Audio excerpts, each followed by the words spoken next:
বিশ্ববিখ্যাত ইসলামিক ব্যক্তিত্ব ডাক্তার জাকির নায়েক বাংলাদেশে আসতে পারেন এমন খবর পেয়ে দিবাস্বপ্ন দেখতে শুরু করেছে ভারতীয় মোদী সরকার। আশায় আছেন বাংলাদেশে পা রাখা মাত্রই তাকে গ্রেপ্তার করে তুলে দেওয়া হবে বিজেপি সরকারের হাতে।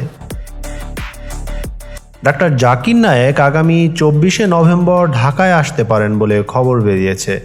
জানা যায় বাংলাদেশে 2 দিনের সফরে এসে তিনি একটি দাতব্য অনুষ্ঠানে অংশ নেওয়ার কথা আছে।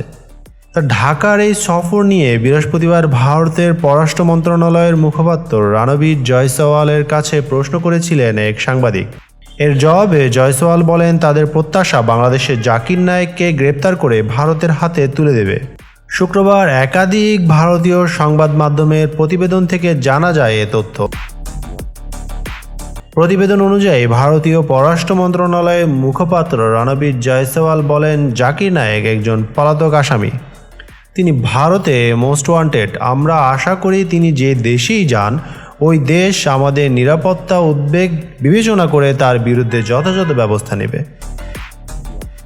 এদিকে জাকির নায়েকের বাংলাদেশে আসার ব্যবস্থা করেছে স্পার্ক ইভেন্ট ম্যানেজমেন্ট নামের একটি প্রতিষ্ঠান। তবে কেবল ঢাকাতেই নয়, ঢাকার বাইরেও প্রোগ্রাম করার পরিকল্পনা রয়েছে।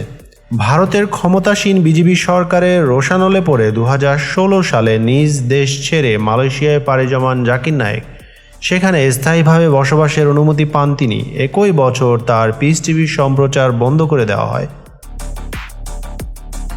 জাকির নায়েকের বিরুদ্ধে সাম্প্রদায়িক বিদ্বেষ ছড়ানো এবং অর্থ পাচারের অভিযোগ আনে মোদী সরকার।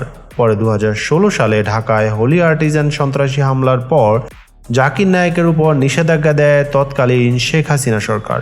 এখন তার ঢাকায় আসার সম্ভাবনা তৈরির পর ভারত আশা করছে জাকির নায়েককে তাদের হাতে তুলে দেবে বাংলাদেশ সরকার। আসাদুজ্জামান, victorynews24.com।